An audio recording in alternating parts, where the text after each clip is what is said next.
Dzień dobry, z tej strony Paweł Jankiewicz, a Wy jesteście na kanale Towarzystwa Historycznego Wiktoria. Dzisiaj zapraszam na kolejną podróż z cyklu Nie mam czasu, idę do lasu we wczesnym średniowieczu. Będzie troszeczkę mniej o historii niż ostatnim razem, ale za to będziemy testować nowe rozwiązania, jeżeli chodzi o naszą płachtę namiotową. Dostałem od córki prezent, która dzisiaj jest właśnie kamerzystą. Hanka dzisiaj akurat jest kamerzystą.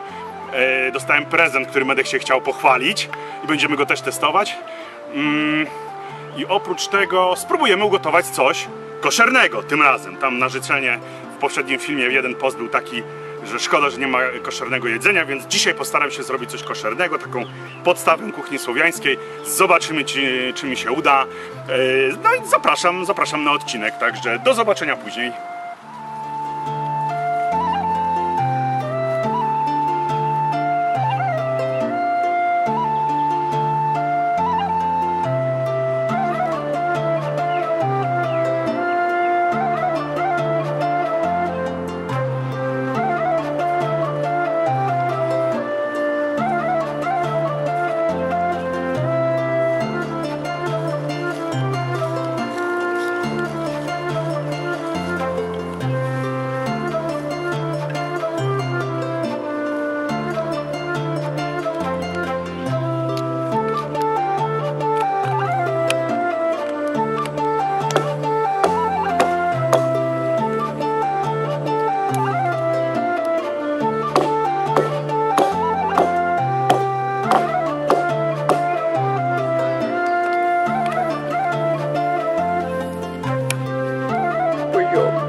Rozłożenie mamy za sobą. Jest ono podobne do tego, które robiliśmy ostatnio. Jeżeli chodzi o płachtę, tak jak ostatnim razem chyba mówiłem, ma 2 na 3 metry. Zrobiłem na niej, tu będzie widać, takie uszy do rozciągania. Tak, w ten sposób uszyłem, to są na zakładkę. Ale potem doszedłem do wniosku, że jak będę chciał podpiąć jakieś kołki, podbić jakimiś kołkami, no to przydałyby mi się wzmocnienia, więc zrobiłem też otwory, podszyłem je skórą. Skóry użyłem o 2 mm grubości. Barwiłem sam, wybijałem punktakiem, można też użyć widelca, wyciąłem dziurkę, ważne, żeby to oprzeć, żeby ona później i materiał, i skóra nie przesuwały się. Takich wzmocnionych punktów mam 8. Sama płachta jest złożona z 2 kawałków, zszyta. Waży jakieś niecałe 2 kg. I tutaj jest coś, co chciałem pokazać. Wymyślałem sobie coś takiego, tu jest takie UFO w tym miejscu wszyte. I to jest dlatego, że jeżeli za nami byłoby drzewo, ja chciałbym mieć więcej miejsca, tam więcej przestrzeni w środku, to tutaj tylko sznurek podwiązuję, naciągam i wtedy wtedy widać, że jest więcej miejsca. Zrób od drugiej strony ujęcie. O. I tu jest opuszczone i jak sobie podniosę, to tutaj mam mniej więcej tak można zrobić i naciągnąć sobie do jakiegoś trzeciego drzewa, tam podpiąć sznurkiem i można się oczywiście, legowisko jest gotowe. Lina, ostatnio używałem tej, dzisiaj jeszcze będziemy używać innej linki. To jest kupione w takim zwykłym markecie budowlanym, a dostałem też z innego materiału Wtedim, troszeczkę o innej średnicy, lżejszą chyba. Też jej będziemy używać, będziemy sprawdzać, jak będzie działać. Jak na razie pierwsze rozłożenie tarpa, pierwszy jakby sposób mamy za sobą, zaraz będziemy ćwiczyć następny. No i tyle, bierzemy się do roboty. To tak, przed chwilą mieliśmy rozłożony płachtę w wersji jednospadowej, teraz zrobiliśmy właśnie klasycznie, czyli dwuspadowej. Wygląda to w ten sposób. 6 kołków, lina, coś powiedzmy na kształt prosików w tym miejscu, żeby się nie ściągało, nie zjeżdżało na linię. No i zaraz zobaczymy, jak to będzie wyglądać w środku, bo jest dużo miejsca, co myślę, że spokojnie na 2 osoby, może nawet 3. Aha, zapomniałem powiedzieć, że dzisiaj daleko żeśmy nie szli. Dotarliśmy do Ścieżki Zdrowia u nas w Polkowicach. To jest takie miejsce biwakowe. Zaraz zobaczymy, spróbuję pokazać za mną. Wygląda to w tej chwili tak, jest coraz więcej ludzi, ale jest niedziela, więc jest spokojnie. W sobotę są naprawdę grube imprezy. No i tyle. No i zapraszam do środka. Dobra. No a tak to będzie wyglądać teraz u nas w środku.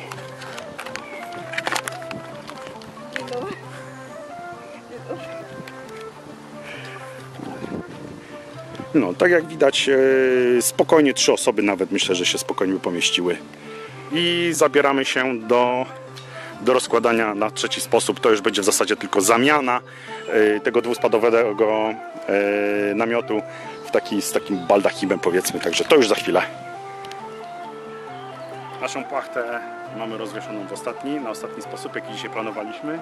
Także na zasadzie takiej małej wiaty z jedną ścianą, kawałkiem dachu. Użyłem do podstawy oczywiście swojego kija, z którym z reguły chodzę. Resztę rzeczy oczywiście znalezionych w lesie, czyli wszelkie kołki i innego tego typu palniki. To jest to, co można sobie w lesie zorganizować samemu. Jak widać, miejsca jest masę. Można też przed tym zrobić stanowisko na ogień, obłożyć kamieniami, zrobić ognisko. No oczywiście się wylegiwać. Jest osłona przed słońcem, w razie czego przed deszczem. Co prawda nie jest impregnowana moja płachta, no ale trudno, jakoś będę musiał z tym żyć w razie deszczu. No to teraz chwilę odpoczynku, będziemy testować leżąc i za chwilę bierzemy się za gotowanie, no bo jak inaczej. Także zapraszam na następną część. Zanim zaczniemy gotować, oczywiście musimy rozpalić ognisko. Ostatnim razem rozpalałem takim dość klasycznym krzesiwem. Link do producenta wrzucałem pod filmem, teraz zrobię to samo, a to dlatego, że u tego samego rzemieślnika zakupiłem w zasadzie coś takiego, inny rodzaj krzesiwa. To jest ten prezent od córki, o którym mówiłem na samym początku filmu. Inny rodzaj krzesiwa dla porównania. Dlaczego takie? Dlatego, że jest wykonane na podstawie znaleziska. Takie krzesiwa znajdowano w Obiszowie, chociażby, Solankach, Gostyń i jeszcze jedno miejsce, nazwy teraz nie pamiętam. Na pewno można je zobaczyć w Głogowie na wystawie w Muzeum Archeologicznym na Zamku Piastowskim. Jak znajdę zdjęcie gdzieś, to postaram się wstawić. Sam twórca obydwu krzesiw ma swoją siedzibę w Gniewie i to jest w ogóle ciekawostka.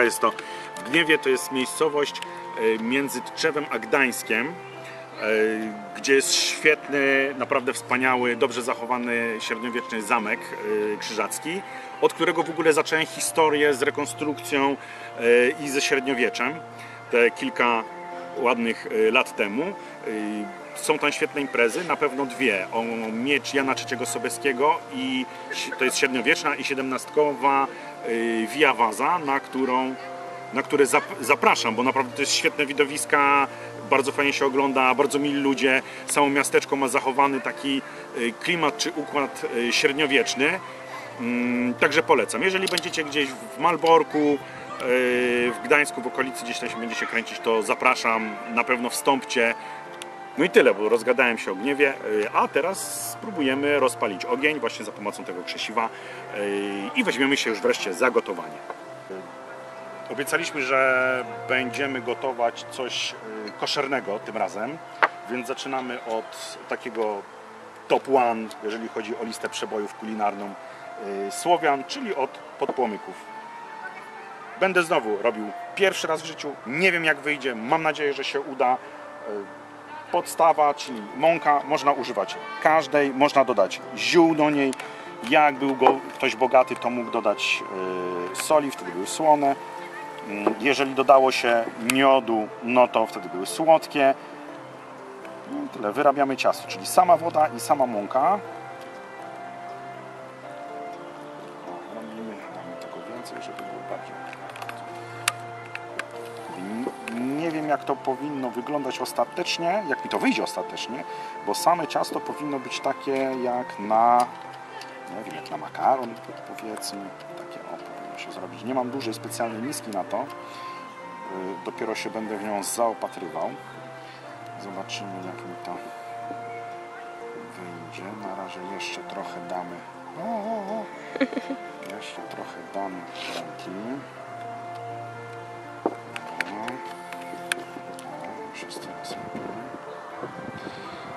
I z tego będziemy później lepić same placki. Można się trochę przy lepieniu pobawić, bo tam można im nadawać różne kształty. Ja postaram się, żeby były w miarę okrągłe po prostu. Najzwyklejsze. Ciasto mi się jeszcze trochę klei. Dobra. Zarabiamy. Na wszelkich średniowiecznych imprezach, czy spotkaniach, czy takich wewnątrz, powiedzmy, rekonstrukcyjnych, czy takich też dla publiki z zewnątrz, to chyba jest standard, zawsze można gdzieś kogoś znaleźć, kto takie coś robi. Można też oczywiście spróbować w domu. My będziemy dzisiaj to na ognisku wypiekać.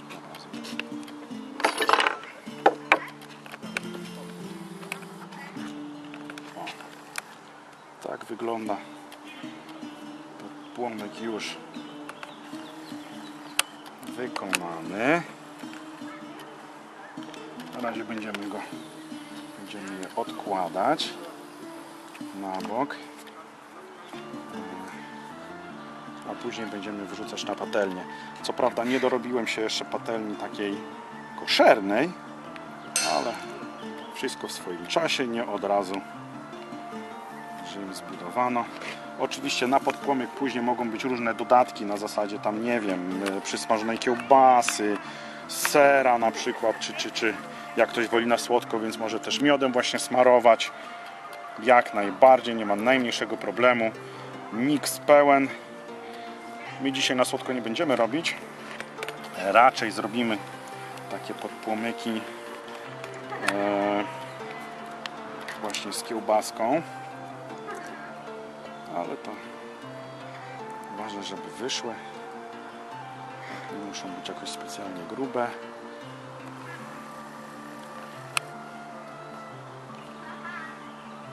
Także tak to wygląda. I zaraz przystąpimy do obsmażania.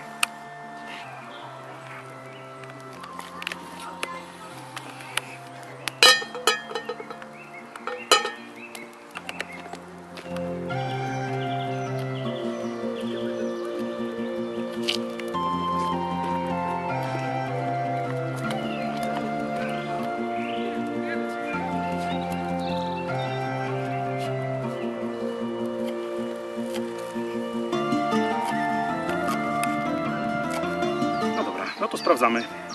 Już jakiś czas nam leżą na tej patelni. Spróbujemy wrócić. Jeszcze chwilę. O, ten nasz już ładnie wyszedł.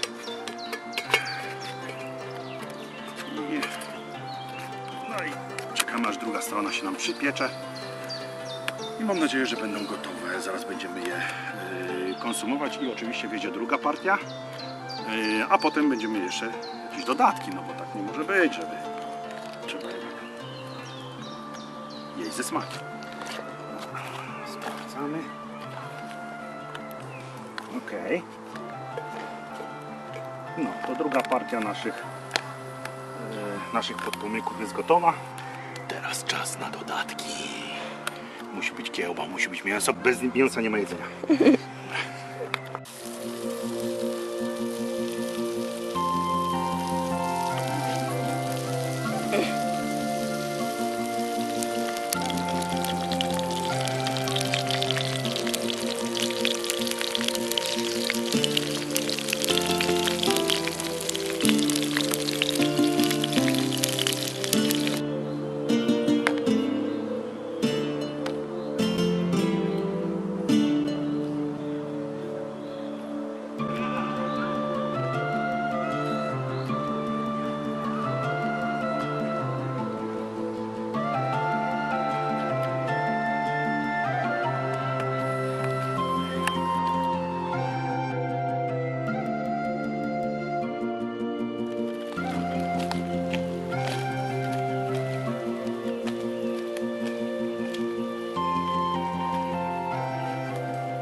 Precious!